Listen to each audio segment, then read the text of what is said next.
محترم دوستو، اللہ تبارک و تعالیٰ نے ہمیں اس کے راستے کے لیے پسند فرمایا، قبول کیا اور نکالا۔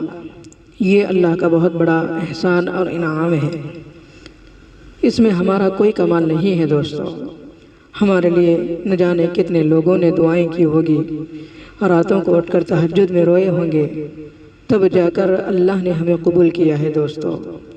ورنہ ہماری بستی میں بہت سے رہتے ہیں اور ہم سے بھی زیادہ مال والے، عقل والے، صلاحیت والے اور علم والے بھی ہوں گے، لیکن ان سب سے چن کر اللہ نے ہمیں قبول کیا۔ یہ اللہ کا بہت بڑا کرم ہے۔ اور دوستو، یہ بہت اونچا کام ہے، نبیوں والا کام ہے۔ اللہ نے اپنے معصوم بندوں کو نبی بنا کر اس کام کے لیے چنا۔ کسی بھی امت کو اللہ نے یہ کام نہیں دیا، بلکہ یہ کام نبیوں سے نبیوں میں منتقل ہوتا ہوا نبی رحمت صلی اللہ علیہ وسلم تک پہنچا، اور حضور صلی اللہ علیہ وسلم کو اللہ نے پورے عالم کے اور قیامت تک کے لیے خاتم النبیین بنا کر بھیجا۔ اب کوئی نبی دنیا میں نہیں آئیں گے، اس لیے اللہ نے نبی کریم صلی اللہ علیہ وسلم کے صدقے میں یہ کام ہمیں یعنی اس امت کو دیا ہے دوستو۔ یہ اتنا اونچا کام ہے کہ صحابہ نے مکہ کی 1,00,000 نماز کے ثواب کو اور مدینے کی 50,000 نماز کے ثواب کو اور نبی کریم صلی اللہ علیہ وسلم کی امامت میں نماز پڑھنے کو بھی چھوڑا اور اللہ کے راستے میں نکلے۔ اس راستے کے بے شمار فضائل ہے دوستو۔ صحابہ نے اس دین کی خاطر بڑی سی بڑی قربانیاں پیش کی ہے، جن کی قربانیوں کے سامنے ہماری قربانیاں کوئی قربانیاں نہیں ہے دوستو۔ آج ہمارا حال انتہائی عجیب سے عجیب اور بد سے بدتر ہوتا چلا جا رہا ہے دوستو۔ ہم اللہ کے راستے میں نکلتے اور دنیا سے گناہوں کو مٹاتے تو نیکیوں کا بول بالا ہوتا۔ کیا ہم نے یہ نہیں سمجھا ہے؟ لیکن اس کے برخلاف ہم نے یہ سمجھ لیا ہے یہ حکومت کا کام ہے۔ حکومت دوستو، حکومت کوئی ایک گناہ کو بھی روک سکی ہے کبھی؟ نہیں، بلکہ حکومت تو ہر گناہ کو بڑھاوا دیتی ہے۔ یہ کام تو ہر مسلمان کا تھا کہ وہ اللہ کے راستے میں نکلتا اور لوگوں کو برائیوں سے منع کرتا اور نیکیوں کو پھیلاتا۔ اس لیے میرے دوستو، اللہ کے راستے میں ہمت کر کے نکلو۔ اللہ تبارک و تعالیٰ سے دعا کرتے ہیں کہ اللہ ہمارے جان، مال، اولاد میں برکت عطا فرمائے۔ نبی رحمت صلی اللہ علیہ وسلم کی زندگی کا ورق تو اٹھا کر دیکھیں دوستو۔ سرور کائنات صلی اللہ علیہ وسلم کی بات دنیا میں چلے تو کیسے چلے، جب ساری منظم کوششیں ایسی کہ کسی کے کان میں نبی کریم صلی اللہ علیہ وسلم کی بات پہنچنے نہ پائے، بلکہ صلاحیتیں اس پر صرف ہو رہی ہے کہ کوئی دھیان سے سرکار کی بات کو سننے نہ پائے۔ تدابیر ایسے کہ جہاں بات شروع کریں وہیں شور مچاؤ، وہیں تالیاں بجاؤ، اپنے کانوں میں انگلیاں رکھ لو تاکہ بات ہی نہ سن سکے۔ اسی لیے چھوٹے سے شہر مکہ معظمہ میں حضرت ابو ذر رضی اللہ عنہ کو نبی کریم صلی اللہ علیہ وسلم تک پہنچنے کے لیے 3 دن لگ گئے۔ 3 دن کے بعد حضرت علی رضی اللہ عنہ سے کہہ بھی دیا کہ اس غرض کے لیے آیا ہوں، تو بڑی رازداری سے کہا کہ کل میرے ساتھ چلنا، لیکن جہاں کسی قسم کا خطرہ محسوس ہو میں اپنا جوتا درست کرنے کے بہانے یا پیشاب کرنے کے بہانے ٹھہر جاؤں گا، اور آپ آگے بڑھ جانا تاکہ کسی کو گمان نہ ہو سکے کہ آپ میرے ساتھ ہیں۔ دوستو، اندازہ کرو کتنا خوف والا معاملہ ہو رہا ہے اور اختلاف کا کیسا منظر ہے۔ مزید یہ کہ نبی کریم صلی اللہ علیہ وسلم جب کبھی گھر سے باہر نکلتے تو کوئی خیریت نہیں تھی اور سلامتی کا کوئی راستہ نظر نہ آ رہا تھا۔ آپ کی بڑی صاحبزادی حضرت زینب رضی اللہ عنہا ارشاد فرماتی ہیں کہ جب نبی کریم صلی اللہ علیہ وسلم گھر کے باہر تشریف لے جاتے تو پھر کوئی گھر میں مطمئن نہ رہتا تھا، بالخصوص ہم بچوں کا دل کسی بات میں نہ لگتا تھا کہ نبی کریم صلی اللہ علیہ وسلم خیریت سے واپس ہوں گے یا نہیں۔ کبھی گھر آ رہے ہیں تو پھٹے حال، کبھی کوڑا کرکٹ ڈالا گیا، کبھی گلے میں پھانسی دینے کی کوشش ہوئی، کسی وقت نائن نماز میں گردن پر اوجھل رکھ دی گئی، غرض کوئی دن سلامتی کا نہ گزرتا تھا دوستو۔ مایوسانہ بیٹی کا چہرہ چہرے کو صاف کرنا اور دوسرے بچوں کا رونا خود نبی کریم صلی اللہ علیہ وسلم کو بھی متاثر کیے بغیر نہ رہتا تھا۔ اور یوں ارشاد فرماتے، بیٹی اپنے باپ کی اس حالت کو دیکھ کر مایوس نہ ہو، ایک دن آنے والا ہے کہ ہر کچے اور پکے مکان میں تیرے باپ ہی کی بات چلے گی۔ دوستو یہ حقیقت ہے، بالکل حق اور سچ فرمایا آپ صلی اللہ علیہ وسلم نے، لیکن ابھی اس وقت کو آنے میں اور کچھ دیر ہے۔ چنانچہ پھر اس کے بعد مکہ میں عجیب و غریب حالات آتے گئے۔ نبی کریم صلی اللہ علیہ وسلم کا معاشی بائیکاٹ کیا گیا اور شعب ابی طالب کی گھاٹی میں 3 سال تک آپ کو محصور کیا گیا تاکہ باہر کی کوئی چیز اندر پہنچنے نہ پائے اور کوئی تعلق باہر والوں سے باقی نہ رہے۔ یہ کیسی تکلیفیں ہے دوستو؟ نبی کریم صلی اللہ علیہ وسلم ان ساری کی ساری تکلیفوں کو برداشت کرتے ہوئے آگے بڑھ گئے اور صحابہ کی ایسی زبردست جماعت تیار کی کہ صحابہ اکرام پھر نبی کریم صلی اللہ علیہ وسلم کے بعد ایسی قربانیاں دیے دوستو جن کا ہم اندازہ نہیں کر سکتے۔ اللہ اکبر! ایسی مصیبتوں سے گزرے کہ فاتح مصر حضرت سعد ابن ابی وقاص رضی اللہ عنہ فرماتے ہیں کہ کئی دن کے فاقے کے بعد ایک مرتبہ میں پیشاب کرنے رات کے وقت گیا اور پیشاب کرنے لگا کہ کچھ کھڑکھڑاہٹ کی آواز آئی۔ نکل کر دیکھا تو ایک سو کا چمڑا تھا، اس کو دھویا اور جلا کر وہ راکھ بن گیا۔ اس کے بعد اسی کو کھا لیا۔ دوستو اس کے بعد 6 روز تک کچھ بھی نصیب نہیں آیا۔ اکثر صحابہ کے منہ پتے چاونے اور غیر فطری غذائیں کھانے کی وجہ سے پھول گئے تھے اور اجابت بکری کی مینگنی کی طرح آنے لگی تھی۔ اس حالت پر مزید تکالیف الگ، کبھی ریت پر لٹایا جا رہا ہے تو کبھی ریت پر لٹایا جا رہا ہے، کبھی مارے ہوئے زخموں کو گرم پانی ڈال کر تازہ کر کے ادھیڑا جا رہا ہے، کبھی بوریے میں لپیٹ کر دونوں طرف سے دھواں دیا جا رہا ہے، کبھی دم گھٹ کر مر جائے اور کبھی جلتے کوئلوں پر لٹایا جا رہا ہے اور کمر کی چربی سے آگ بجھ رہی ہے، کبھی جانوروں کے ساتھ باندھ کر گھسیٹا جا رہا ہے۔ دوستو غرض 1-2 ظلم کی داستانیں ہوں تو اس کی تفصیل بیان کی جائے۔ مسلسل 12 سال کی داستان ظلم ہے کہ ظالموں نے کوئی حربہ ایسا نہیں چھوڑا جس کو ایمان چھڑانے کے لیے استعمال نہ کیا گیا ہو، لیکن کیا مجال ہے کہ ایک آدمی کو بھی جیتے جی وہ اسلام و ایمان سے واپس لا سکے اور دنیا کی کوئی طاقت ان کو اپنے مقصد سے ہٹا سکے۔ اگر دوستو ہم یہ سمجھ رہے ہوں گے کہ اس کے بعد راحت ملی ہوگی، نہیں دوستو، شاید ہجرت کے بعد تو سکون سے دعوت دین کا موقع ملا ہوگا، ہم یہ سمجھ رہے ہوں گے، نہیں دوستو، ہجرت کے بعد شاید کون سا سال اور مہینہ ایسا گزرا ہے کہ کفار مشرکین نے دعوت کا موقع دیا ہو۔ آج بدر ہو رہا ہے تو کل بدر کبریٰ ہو رہا ہے، پھر غزوہ احد ہے تو اس کے بعد ہی غزوہ خندق ہے، پھر غزوہ خیبر ہے تو پھر غزوہ تبوک ہے۔ اگر ہم سوچیں کہ شاید فتح مکہ کے بعد یہ موقع نصیب ہوا ہوگا کہ عملاً اسلام کی فتح ہو چکی ہے، تو غزوہ حنین فتح مکہ کے بعد ہی تو ہوا۔ کوئی ہفتہ اور دن ایسا نہیں تھا دوستو جس میں صحابہ کو سکون سے دعوت کا موقع ملا ہو، لیکن ہم دیکھتے ہیں کہ انہی حالات میں سارے کام ہو رہے تھے۔ ایسے شدید مقابلے کے ساتھ دین زندگیوں میں آ رہا تھا، ایمان بن رہا تھا، پریشانیاں زندگیوں سے ختم ہو رہی تھی، لوگوں کے اندر اخلاق آ رہے تھے، تو وہ بھی عجیب راستہ تھا دین کے آنے کا دوستوں، پریشانیوں کے ساتھ، مخالفتوں کے ساتھ اور رکاوٹوں کے ساتھ۔ اللہ اکبر!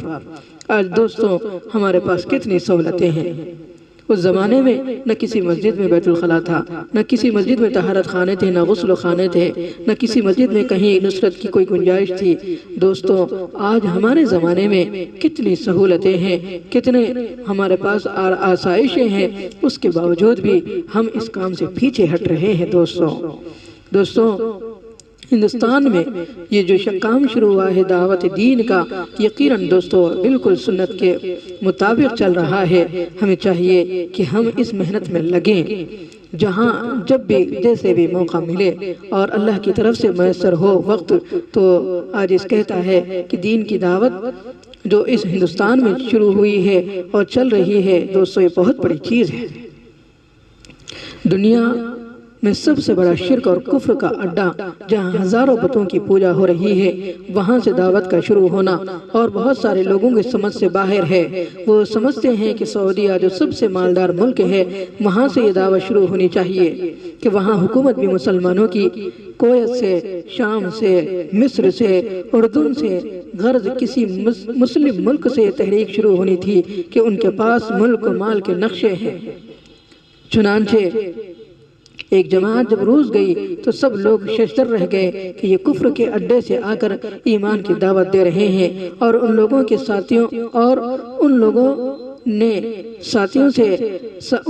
ساتھیوں نے ہم سے کہا کہ واقعی آپ لوگوں کے آنے سے، ان لوگوں نے ہمارے جماعت جو گئی تھی ان ساتھیوں سے کہا کہ واقعی آپ لوگوں کے آنے سے ہمارے ایمان تازہ ہوئے۔ اگر کوئی عرب سے جماعت آتی یا کسی مسلم ملک سے آتی تو ہم کہہ سکتے تھے کہ ہاں وہاں تو مسلم حکومت ہے اور مال ہے، ہم یہ دعوت یہاں کیسے چلا سکتے ہیں، لیکن تم لوگ کفر کے مرکز سے آ کر ایمان کی دعوت دے رہے ہو، تو پھر ہم کیوں ڈرے اور کیوں جھجکیں، پھر ہم کیوں مایوس ہوں۔ چنانچہ جماعت نے وہاں جو کام کیا اور ان شہروں میں کھڑے ہو کر جو اذانیں دی تو لوگ حیرت میں تھے، اور آج روس میں 80 سے زیادہ مقامات پر اور لاؤڈ اسپیکر پر اذان ہوتی ہے، اور کئی جگہ تراویح میں حافظ قرآن سناتے ہیں۔ دوستو آج وہاں پر ہزاروں، لاکھوں، بلکہ کئی لوگ اسلام میں داخل ہوتے چلے گئے، اور جو اسلام میں کمزور تھے وہ مضبوط ہوتے چلے گئے۔ یہ ایک دو نہیں دوستو، اللہ کے راستے میں اگر ہم نکلیں گے، اس طرح کام کریں گے تو انشاءاللہ العزیز دین پھیلے گا، پوری دنیا کے اندر پھیلے گا۔ دوستو نبی کریم صلی اللہ علیہ وسلم کی صحابہ کی زندگی پوری اسی کام کے لیے چلی تھی اور اسی کام کے لیے ختم ہو گئی۔ دوستو ایک صحابی مدینہ پاک میں بیمار ہونے کی اطلاع ملی، رسول پاک صلی اللہ علیہ وسلم تشریف لے گئے، بے ہوشی کا عالم تھا، بہت دیر تک بیٹھے رہے، افاقہ نہ ہوا تو نبی رحمت صلی اللہ علیہ وسلم نے یہ کہہ کر واپسی اختیار کی کہ اگر ان کا انتقال ہو جائے تو مجھے اطلاع کر دینا۔ تھوڑی دیر کے بعد وہ صحابی رضی اللہ عنہ ہوش میں آئے، لوگوں نے بتلایا کہ حضور صلی اللہ علیہ وسلم تشریف لائے تھے، بہت دیر تک بیٹھے رہے اور چلتے وقت کہا کہ اگر انتقال ہو جائے تو مجھے اطلاع کر دینا۔ یہ سن کر وہ صحابی کہنے لگے، میرے انتقال کی سرکار دو عالم صلی اللہ علیہ وسلم کو بالکل اطلاع نہ دینا۔ لوگوں نے پوچھا کہ آپ کی بھی عجیب تمنا ہے، حضور صلی اللہ علیہ وسلم آپ کے جنازے میں شریک نہ ہو، یہ کیا بات ہے؟ وہ کہنے لگے کہ پہلے جو ہی مرا، یعنی جیسے میں مروں، میرا انتقال ہو جائے تو نہلاؤ، کفنا دو، تجہیز و تکفین سے فارغ ہو کر اس کے بعد اطلاع دینا کہ نبی کریم صلی اللہ علیہ وسلم ہم نے سب کام کر لیے ہیں، آپ ان کی مغفرت کی دعا کیجئے، کیونکہ دیکھتے نہیں ہو کہ حالات کیسے ہیں۔ یہود ایک طرف تاک لگائے بیٹھے ہیں، منافق الگ تدبیریں سوچ رہے ہیں، سازشوں کا عجیب عالم ہے۔ نبی کریم صلی اللہ علیہ وسلم میرے جنازے میں شرکت کے لیے آئیں اور کسی تکلیف کا شکار ہو جائیں، یہ مجھے پسند نہیں کہ میری وجہ سے کوئی نقصان اٹھانا پڑے۔ اندازہ لگاؤ دوستو کیسے خطرناک حالات تھے۔ ایک صحابی جن کی محبت کا آپ اور ہم اندازہ نہیں لگا سکتے کہ کبھی رات کے وقت سرکار یاد آ گئے، جب تک آپ صلی اللہ علیہ وسلم کا روئے انور دیکھ نہ لیتے چین نہ آتا تھا، بلکہ رات بھر جاگنا اور صرف چہرے کو ایک مرتبہ دیکھ لینا ان کے ہاں دل کا سکون، آنکھوں کی ٹھنڈک اور بے چینی کا قرار تھا۔ اور ان صحابی رضی اللہ عنہ کا اپنے جنازے تک میں شرکت گوارا نہ کرنا، اس اندیشے سے کہ سرکار کو کوئی تکلیف نہ پہنچ جائے یا اسلام کا کوئی نقصان نہ ہونے پائے، کیسے حالات کی نشاندہی کرتا ہے دوستو۔ غرض کوئی دن کوئی رات سکون سے نہ گزرتی تھی، ہمیشہ کسی نہ کسی قضیے کے اندر منہمک اور مخالفتیں دن بدن کم نہیں ہو رہی تھی بلکہ زیادہ ہی ہو رہی تھی۔ اور نئی جنگ سے جب وہ لوگ عاجز آ گئے تو اب راست سے اقدام کرنے کی سوچے۔ کس طرح بدر میں کھڑا ہونا اور کیسے جگر کی بات تھی دوستو صحابہ کرام کی۔ کیسے کیسے ان لوگوں نے صحابہ اکرام نے جنگیں لڑی اور کس طرح اسلام کو صحابہ اکرام رضوان اللہ علیہم آگے بڑھاتے چلے گئے اور نبی کریم صلی اللہ علیہ وسلم کے ساتھ قدم قدم پر آپ صلی اللہ علیہ وسلم کی قربانیوں کے ساتھ موجود تھے۔ حضرات صحابہ رضوان اللہ علیہم اجمعین نے سردی سے بچنے کے لیے گڑھے کھود رکھے تھے اور رات بھر ان میں لیٹتے اور سردی سے بچاؤ کا سامان کرتے۔ اس کے علاوہ اور کوئی چارہ کار بھی نہ تھا کہ کپڑے بالکل نہیں تھے۔ ایک طرف فاقہ، دوسری طرف سردی کا بچاؤ، تیسری طرف دشمنوں سے مقابلہ، چوتھی جانب مدینے کے اندر منافقین کی سازشیں، غرض کوئی صورت امن کی باقی نہیں رہی تھی دوستو۔ اور ایسے حالات میں جو سب سے زیادہ مخالف حالات سے دوچار تھے وہ حذیفہ رضی اللہ عنہ تھے۔ انہیں کا نام لے کر حکم دیا جا رہا ہے کہ حذیفہ جاؤ۔ حضرت حذیفہ رضی اللہ عنہ فرماتے ہیں کہ میرے پاس اوڑھنے کی چادر تو کیا ہوتی، پہننے کا کرتا بھی نہیں تھا۔ نبی کریم صلی اللہ علیہ وسلم نے میرا ہی نام لے کر فرمایا کہ حذیفہ جاؤ۔ چنانچہ میں تعمیل حکم میں جب چلا تو اللہ کی مدد شامل حال ہوئی اور مجھے ایسا محسوس ہو رہا تھا جیسے میں کسی گرم حمام میں چل رہا ہوں اور سردی کا کوئی اثر محسوس نہ ہو رہا تھا۔ چنانچہ ایسی حالت میں جانے کا ایسا بہترین نتیجہ نکلا کہ ایک آدمی ساری جنگ کو جیتنے کا واسطہ بنا دیا۔ باقی کا پورا واقعہ آپ سب جانتے ہیں دوستو۔ تو دوستو یہ وہ چیزیں تھی جو اللہ تبارک و تعالیٰ نے ان صحابہ اکرام کے ذریعے اللہ تبارک و تعالیٰ نے بڑی بڑی جنگیں، ان کے صدقے میں اللہ تبارک و تعالیٰ نے کامیابی سے بڑی بڑی جنگوں کو فتح میں بدل دیا، اور صحابہ اکرام رضوان اللہ علیہم اجمعین کے صدقے اور ان کے صحابہ اکرام کے مشقتوں اور محنتوں کے صدقے اللہ تبارک و تعالیٰ نے اس دین کو آگے پھیلایا اور دین کو یہاں تک پہنچایا۔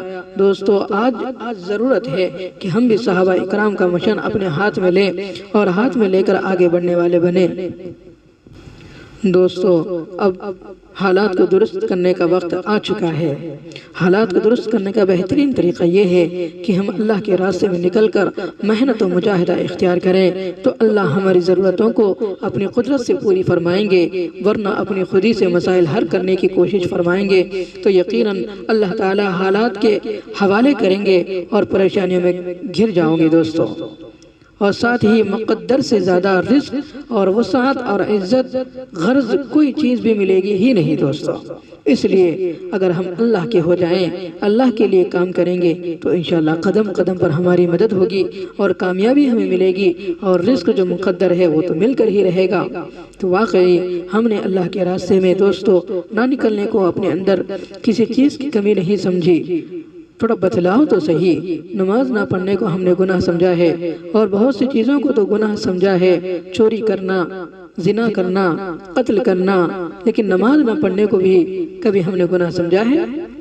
اس طرح روزہ نہ رکھنے کو ہم نے گناہ ہی نہ سمجھا، حالانکہ روزہ نہ رکھنا گناہ ہے، ایسے ہی زکوٰۃ نہ دینے پر گناہ ہے، اس طرح حج نہ کرنا گناہ ہے، بلکہ اللہ کے رسول صلی اللہ علیہ وسلم نے فرمایا کہ اگر کوئی حج کی استطاعت رکھے پھر بھی نہ کرے تو فرمایا کہ وہ اسلام کے علاوہ کسی بھی مذہب پر مر جائے، چاہے یہودی ہو کر مرے یا نصرانی ہو کر، اسلام سے اس کا کوئی واسطہ ہی نہیں۔ تو حج نہ کرنا گناہ ہے، اس طرح علم سیکھنا فرض ہے، اگر علم نہ سیکھا تو گناہگار ہوگا۔ اللہ رب العزت کل کو پوچھیں گے کہ علم کیوں نہیں سیکھا، اور جو چیز ہم نے فرض نہیں کی تھی اس کو فرض کیوں سمجھا؟ کیا ہم نے 3 وقت کا کھانا فرض کیا تھا، صبح کا ناشتہ ہم نے فرض کیا تھا، پھر جس چیز کو ہم نے فرض کیا اس کو فرض کیوں نہیں سمجھا؟ تو میرے دوستو اللہ کے راستے میں نہ نکلنا یہ ہماری بہت بڑی کمزوری ہے، کیونکہ اگر ہم اللہ کے راستے میں نکلنے اور دین کی دعوت دیتے رہیں تو معاشرے میں یہ سارے گناہ کیوں پھیلتے دوستو؟ ہم نے نکلنا چھوڑ کر ساری دنیا کو گناہ کا اڈا بنا دیا۔ اگر مسلمان اللہ کے راستے میں نکلتے تو پھر یہ گناہ پھیلتے؟ اس طرح بدکاریاں دنیا میں پھیلتی؟ ان سب گناہوں کے ذمہ دار ہم بھی تو ہیں دوستو، ہمارا بھی تو کوئی دخل وخل ہے۔ اگر ہم بھی اللہ کے راستے میں نکل کر اس طرح دین کی محنت کریں گے تو سب سے پہلے ہم سدھریں گے اور ہمارے بھی معاملات اور حالات درست ہوں گے، ہمارے گھر کے اندر درستگی آئے گی، اس کے بعد ہمارے محلے میں، اس کے بعد ہمارے شہر میں، یہاں تک کہ پوری دنیا تک دین پھیلے گا دوستو۔ تو دوستوں، تو جو ساری دنیا کو نبیوں والے کام پر ڈال کر ان کو جنت میں بھیجنے کی فکر میں لگا ہوا ہو، اسے خود کتنی بڑی جنت ملے گی دوستوں۔ اللہ اکبر۔ صدر وزیر اعظم بننا چھوٹی بات ہے، لیکن نبی کا امتی ہونا یہ بہت بڑی بات ہے۔ تو دوستو، جتنا ایمان قوی ہوگا اتنے اعمال قوی ہوں گے، جتنا ایمان ضعیف ہوگا اتنے ہی اعمال ضعیف ہوں گے۔ اگر ایمان بالکل نہیں ہوگا تو اعمال بھی نہیں ہوں گے۔ کام وہ کیا کرتا ہے جسے کام لینے کا ارادہ اللہ کر لے؟ اگر اللہ نے ہم سے کام لینے کا فیصلہ کر لیا تو پھر لوگ اپنی رعایا کو روکیں گے بھی تو لوگ نہیں رکیں گے۔ لوگ وہ نہیں کریں گے بلکہ وہ کریں گے جو آپ لوگ کہیں گے دوستو۔ اس لیے اللہ تبارک و تعالیٰ سے آج کی اس محفل میں ہم اللہ سے مانگ کر اپنے آپ کو قبول کروا لیں اور کوشش کریں کہ اللہ تبارک و تعالیٰ ہم سب کو قبول فرمائیں۔ تو دوستو، آج گناہوں کے بخشوانے کا وقت ہے۔ رب کریم وہ ذات ہے جو ان گناہوں کو نیکیوں میں تبدیل کر دے تو اس کو کوئی پوچھنے والا بھی نہیں۔ وہ پروردگار چاہیں گے تو ہمارے مقدر کے فیصلے فرما دیں گے اور ہمیں اللہ تبارک و تعالیٰ اپنے نیک بندوں میں شامل فرما دیں گے۔ لہذا اب اللہ تبارک و تعالیٰ سے دعا کیجئے کہ پروردگار عالم اپنی رحمت فرما دے اور ہماری دعاؤں کو قبول فرما لے اور ہمارے اس اللہ کے راستے میں نکلنے کو قبول فرما لے۔ جتنی جماعتیں جا رہی ہے، جتنی جماعتیں نکلیں گی، اللہ ان سب کے مقدر کو قبول فرمائے اور ان سب کے صدقے میں اللہ تبارک و تعالیٰ پوری امت کو ہدایت نصیب فرمائے۔